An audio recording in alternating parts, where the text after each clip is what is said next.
오늘의 말씀입니다. 오늘 말씀은 창세기 35장 16절에서 26절까지 말씀으로 방송에 맞춰서 읽도록 하겠습니다.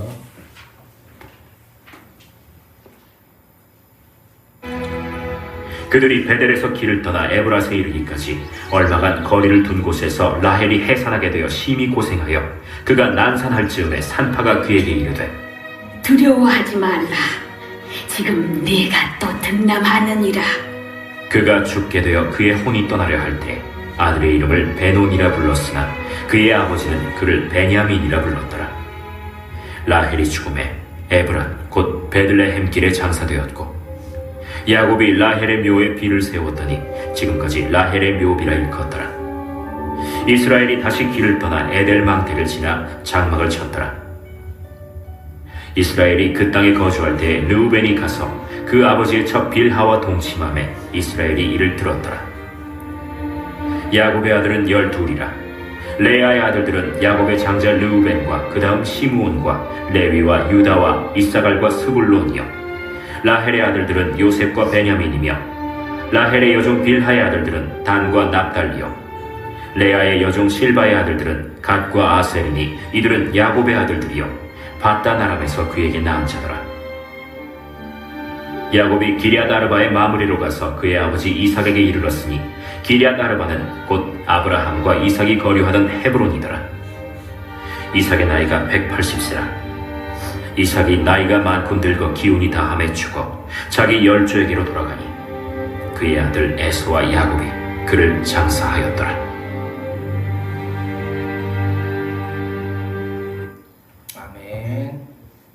시련이 몰려올 때라는 말씀을 주제로 가지고 우리 선생님께서 말씀을 인도하시도록 하겠습니다. 네, 여러분들 한 주간 동안 날씨도 추운데 고생 많았죠? 네, 그 예배당도 좀 추워서 오픈기를 설치했는데 아직 이게 예열이 좀 안 됐는지 아직까지는 그렇게 따뜻하다는 느낌이 좀 없는 것 같은데 저것도 좀 방법을 찾아보도록 하겠습니다. 오늘 뭐 출타가 많았는지 빈자리가 좀 있네요. 오늘은 그죠? 네, 그래요.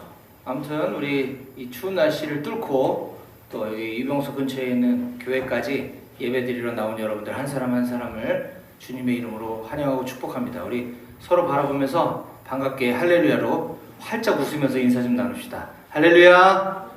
예, 좋아요. 그렇게 웃으니까 좋네. 할렐루야. 예. 자, 이번 한 주간 언론에 참 많은 뉴스들이 있었습니다.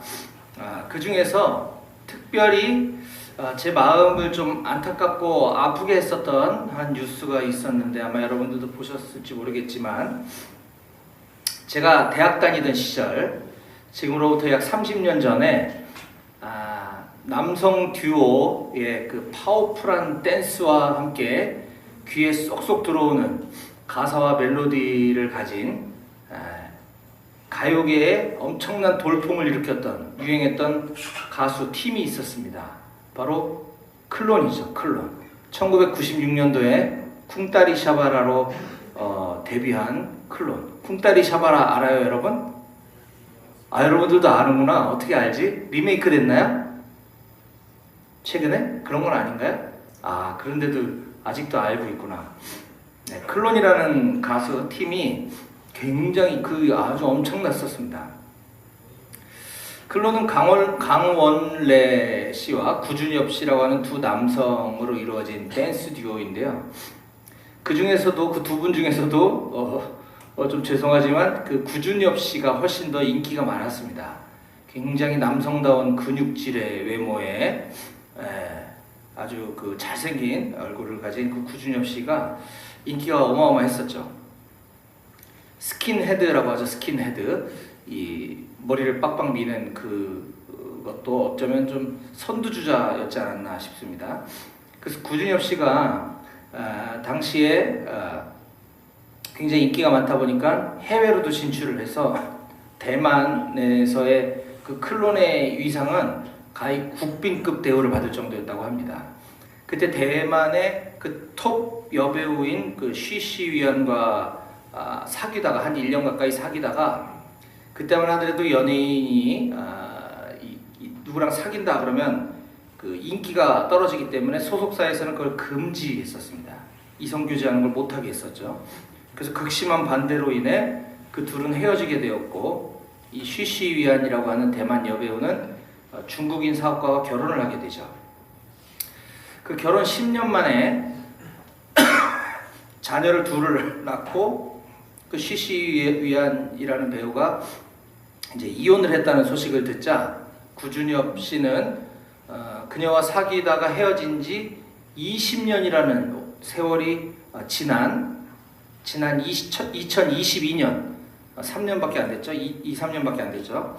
2022년에 그녀에게 다시 연락을 했고 이 두 사람은 다시 만나서 사귀다가 20년 만에 못다 이룬 사랑을 결혼이라는 열매로 맺게 되었습니다.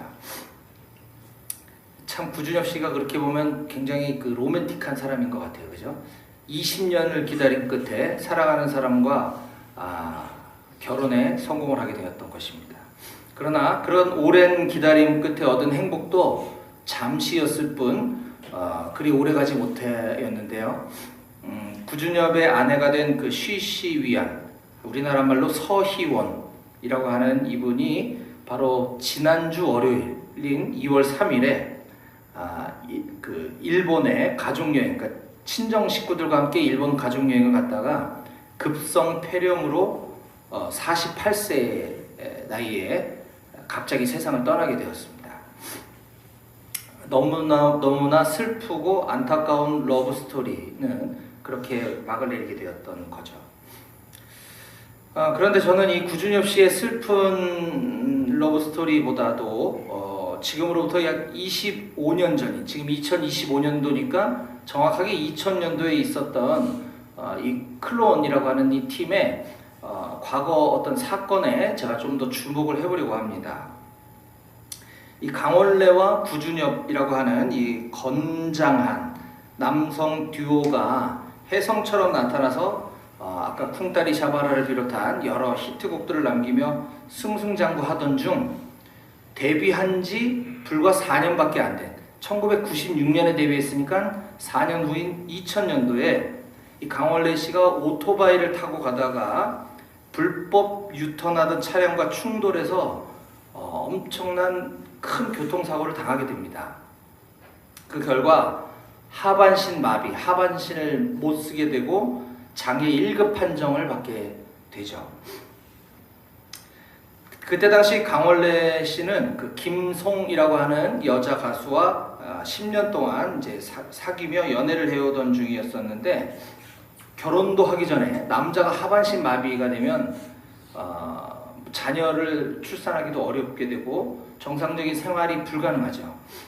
그렇기 때문에 이와 같은 불의의 사고로 인해서 그의 인생은 불투명하게 되어진 거죠.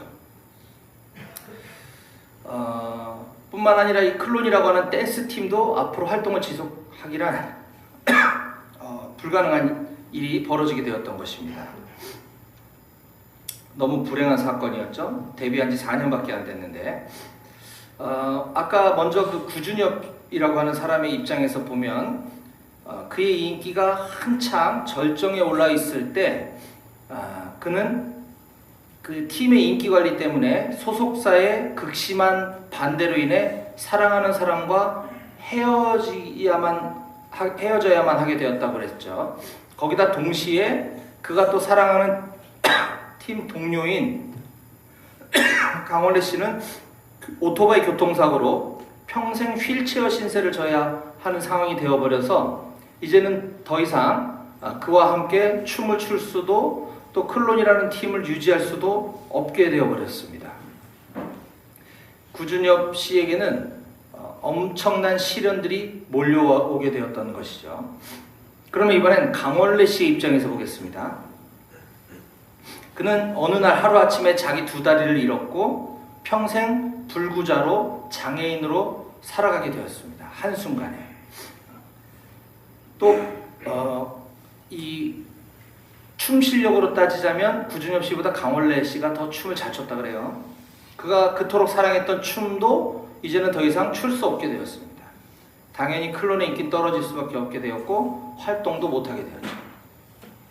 그리고 그와 한 10년 정도를 교제해왔던 이 김송이라는 그 여가수와의 결혼도 거의 불가능에 가깝게 되어버렸죠.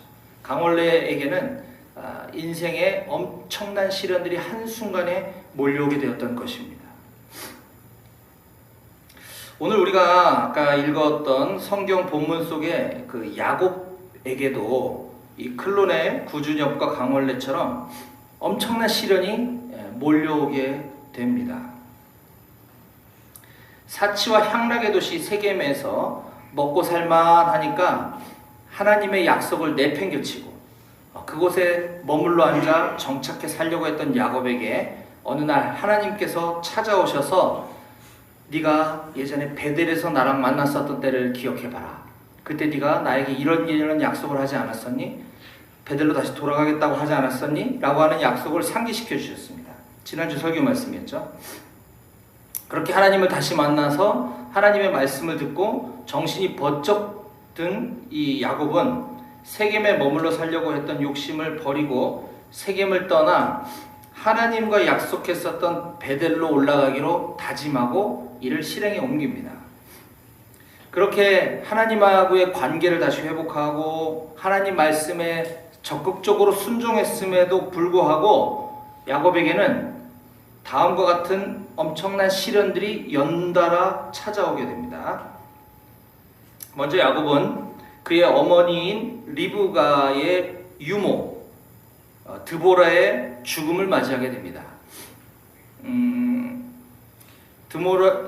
어머니의 유모 드보라의 죽음도 슬프지만 이걸 좀 더 면밀하게 분석해 보면 어머니가 야곱이 도착하기 전에 이미 세상에 안 계시고 돌아가셨다는 사실을 야곱은 아마 듣게 되었을 거예요. 그럼 그 슬픔도 엄청나게 컸겠죠.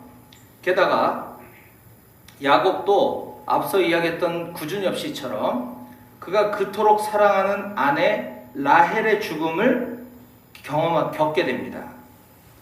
뿐만 아니라 정말 오랜만에 다시 만난 아버지 이삭도 연달아 세상을 떠나시게 되죠. 가족들의 장례를 계속 치러야만 했습니다. 거기서 끝이 아닙니다.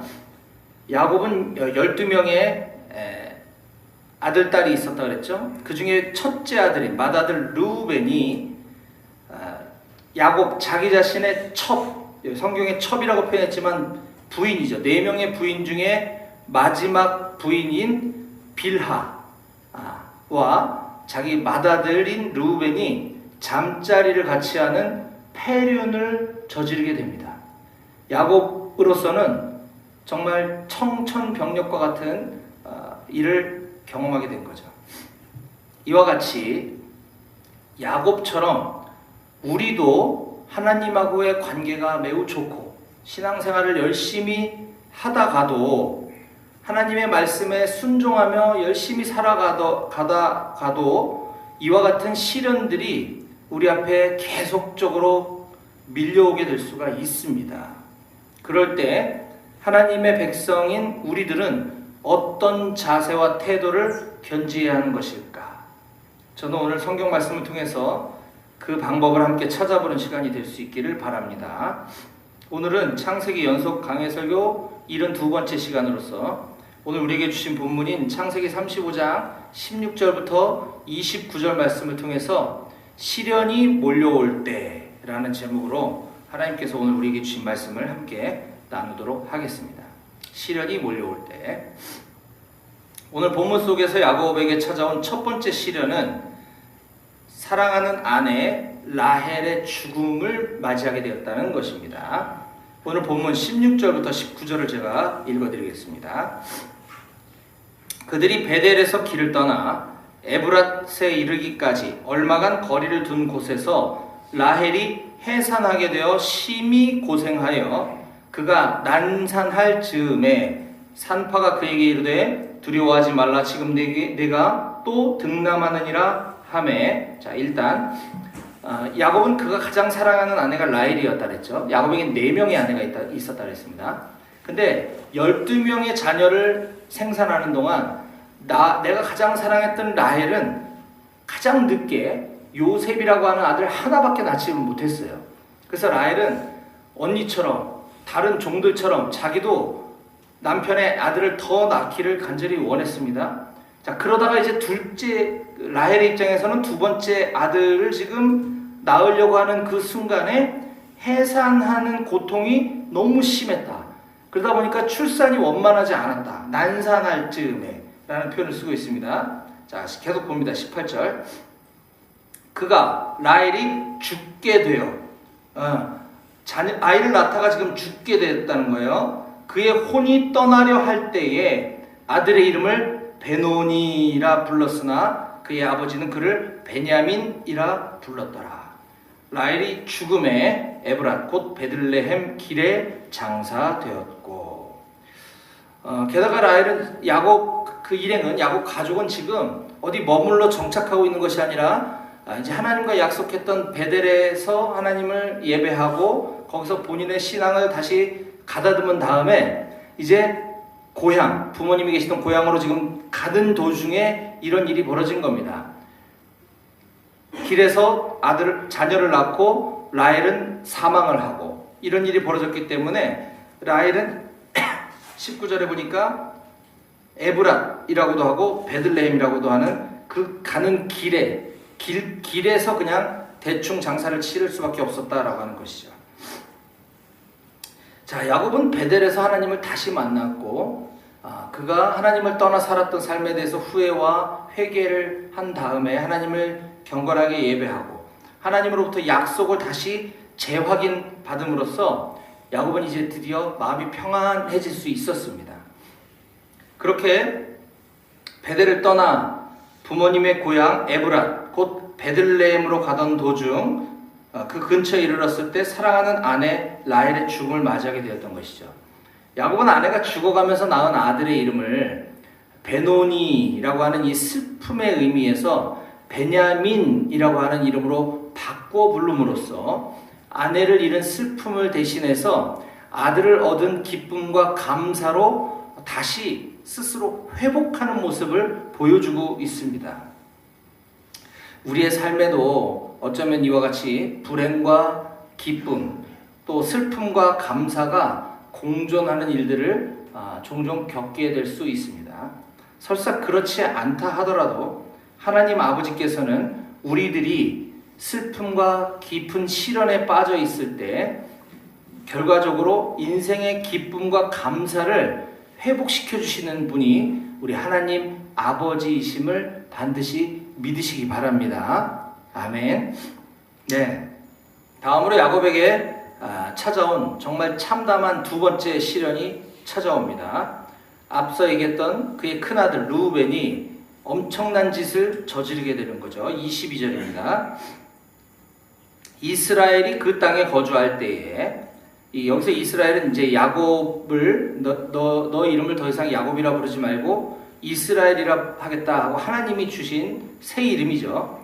야곱의 또 다른 이름입니다. 이스라엘이 그 땅에 거주할 때에 르우벤이 가서 그 아버지의 첩 빌하와 동침함에 이스라엘이 야곱이 이를 들었더라. 야곱의 아들은 12이라.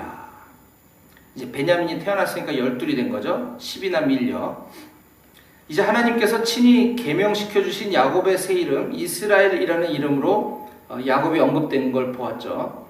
이 야곱, 이스라엘의 큰아들 르우벤이 아버지의 첩 빌하와 잠자리를 같이 한 겁니다. 이 빌하는 좀 전에 그 죽었던 야곱이 가장 사랑했던 아내 라헬의 몸종이었죠. 그리고 야곱의 네 번째 아내였습니다. 이 고대 관습에 의하면 아들이 아버지의 아내나 첩을 취하는 것은 아버지 사후에 아버지가 돌아가시고 난 다음에 적법한 그가 후계자임을 인증하는 일이었었습니다. 있을 수 있는 일이긴 했어요. 아버님이 돌아가셨을 때 그 리더십과 어떤 그런 권위를 승계받는 후계자로서 그런 일이 있습니다. 그러나 지금 야곱이 시퍼렇게 눈을 뜨고 이렇게 살아있는데도 아들 루벤이 그런 짓을 했다는 것은 자신이 아버지를 죽은 사람처럼 여기고 업신 여기고 자기가 권력을 장악했다라고 하는 것을 보여주고자 하는 아주 불손하고 파렴치한 행동이었던 것이죠. 외동딸 디나가 몹쓸 짓을 당했을 때도 세겜에서 침묵했었던 이 야곱은 지금 이런 엄청난 일을 겪었음에도 불구하고 아무 소리도 못하고 또다시 가만히 있습니다. 그런데 후에 이제 야곱이 죽기 전에 그가 유언을 남길 때 이 사건에 대해서 언급하면서 르우벤을 저주하는 일이 있습니다. 자, 49장 1절로 한번 가보겠습니다. 저 뒤에 창세기 49장입니다. 제가 읽어드릴게요. 49장 1절. 야곱이 그 아들들을 불러 이르되 너희는 모이라. 너희가 후일에 당할 일을 내가 너희에게 이르리라. 예언적인 유언을 하는 거예요. 너희는 모여 들으라. 야곱의 아들들아, 내 아들들아, 너희 아버지 이스라엘 나 야곱에게 들을지어다. 르우벤아, 너는 내 장자요, 내 능력이요, 내 기력의 시작이라. 르우벤이 아까 그 몹쓸 짓을 한 놈이죠. 위풍이 월등하고 권능이 탁월하다마는 물의 끓음 같았은즉 너는 탁월하지 못하리니 네가 아버지의 침상에 올라 더럽혔음이로다. 그가 내 침상에 올랐었도다 라고 하며 그때 이 35장의 이 사건을 지금 기억하고 르우벤을 저주하는 유언을 하는 것을 우리가 볼 수가 있습니다.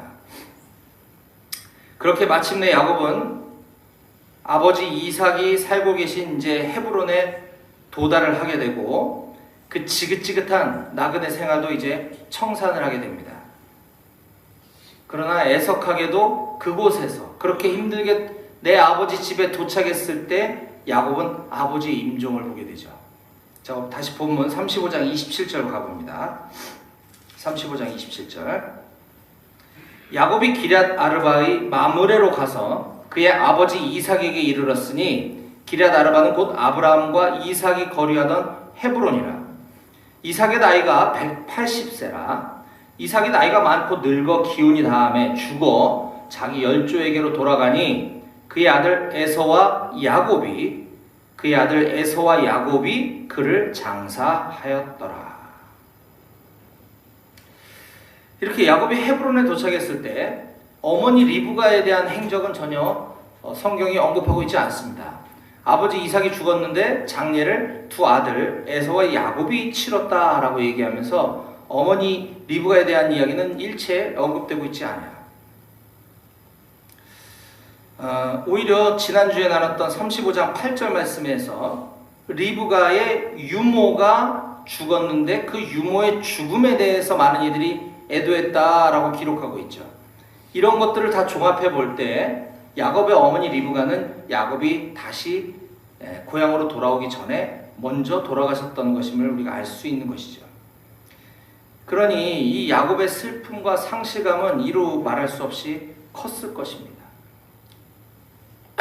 돌아오는 길에 사랑하는 아내를 떠나보내야만 했고, 돌아와 보니 어머니는 이미 돌아가셨다고 하고, 도착하자마자 아버지가 돌아가시고, 또 내 자식이 몹쓸 짓을 범하고, 이렇게 많은 슬픔과 시련들이 연달아 계속적으로 야곱에게 찾아와 야곱을 힘들게 했지만 그 가운데서도 아버지의 장례를 그가 그토록 두려워하고 관계 회복을 갈망했던 형 에서와 함께 치르게 됨으로써 하나님께서는 형 에서와의 그 깊은 갈등의 문제를 풀어주시고 관계가 회복될 수 있게 해주셨던 것입니다. 이처럼 큰 슬픔에 처한 가운데서도 관계 회복이라고 하는 또 다른 감격스러운 은혜를 주시는 분이 우리 하나님 아버지이심을 또한 우리는 반드시 기억해야만 할 것입니다. 이제 말씀을 마무리합니다. 우리는 오늘 시련이 몰려올 때라는 제목으로 하나님께서 우리에게 주신 말씀을 살펴보았어요. 앞서 서두에 제가 도입부에 1990년대 말기에 큰 인기를 휩쓸었던 우리나라의 가수 클론이라는 팀에게 엄청난 시련이 있었다고 언급을 했었습니다.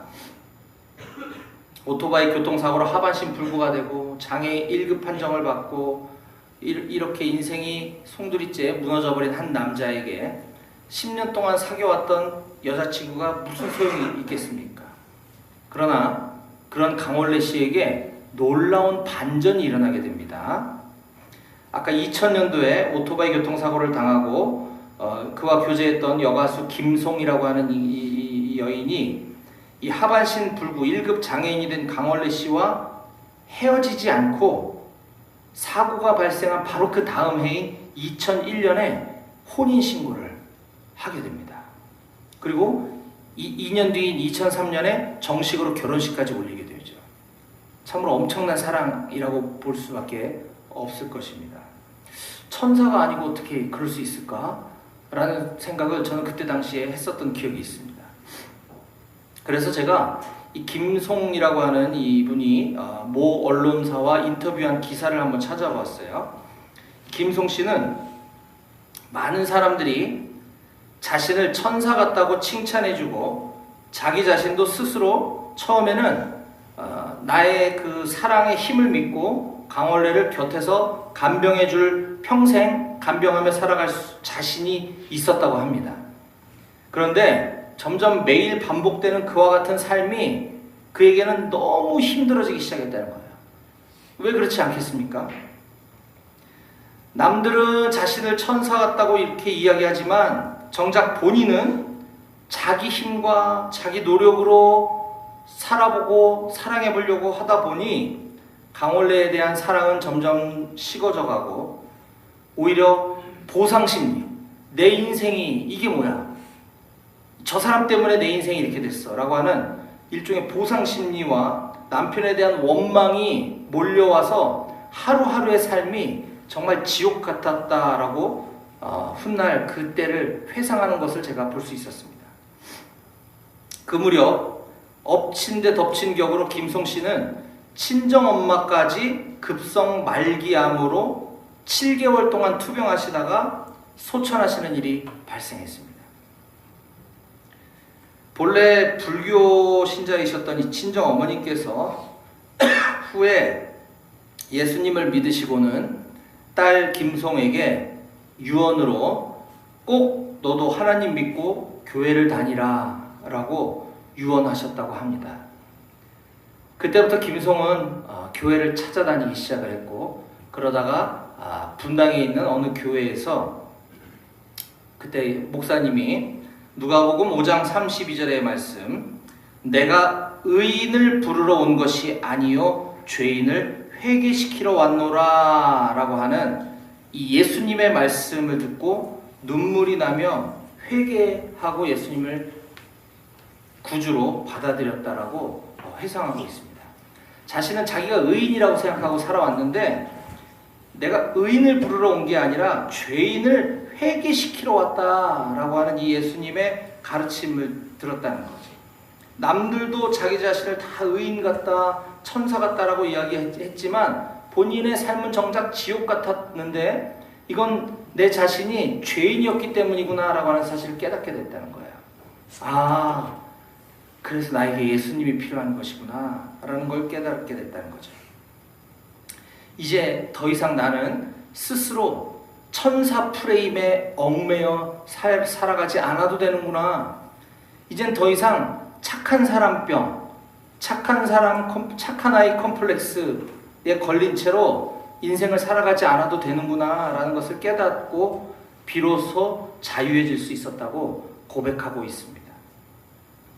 그렇게 하나님을 열심히 믿고 믿음 생활을 잘 하면서 힘들겠죠. 왜 안 힘들겠습니까? 그럼에도 불구하고 이제 아름다운 가정을 꾸려나가던 이들 부부에게 결혼을 하고 혼인신고를 한 지 약 13년 만인 2014년에 하나님께서는 기적적으로 하반신 마비임에도 불구하고 귀한 아들을 낳게 해주셨습니다. 기적이죠. 옛말에 불행은 혼자 오지 않는다라고 하는 말이 있습니다. 불행은 혼자 오지 않는다. 다른 말로 설상가상, 엎친 데 덮친 격이다 라고 하는 표현과 비슷한 의미입니다. 이처럼 우리 삶에 때로는 힘겨운 시련들이 계속 몰려와서 우리를 낙심하게 할지라도 하나님을 믿는 우리가 희망을 포기해서는 안 될 줄로 믿으시기 바랍니다. 비록 우리 자신에게는 그러한 시련들을 극복할 힘과 능력이 없을지라도 우리는 하나님만 바라보고 하나님만 의지하고 하나님을 힘입어 이러한 슬픔과 시련들을 능히 이겨낼 수 있음을 믿으시기 바랍니다. 저는 사랑하는 우리 높은 뜻 배고교회 모든 장병들이 여러분들의 삶에 시련이 몰려올 때 절대 희망을 포기하지 않기를 바랍니다. 우리의 전능하신 하나님 아버지께서 우리에게 이러한 시련을 능히 극복하고 이길 만한 힘과 능력, 위로와 희망을 주실 줄로 믿으시는 우리 모두가 다 되시기를 주님의 이름으로 간절히 축원드립니다. 아멘. 기도하시겠습니다.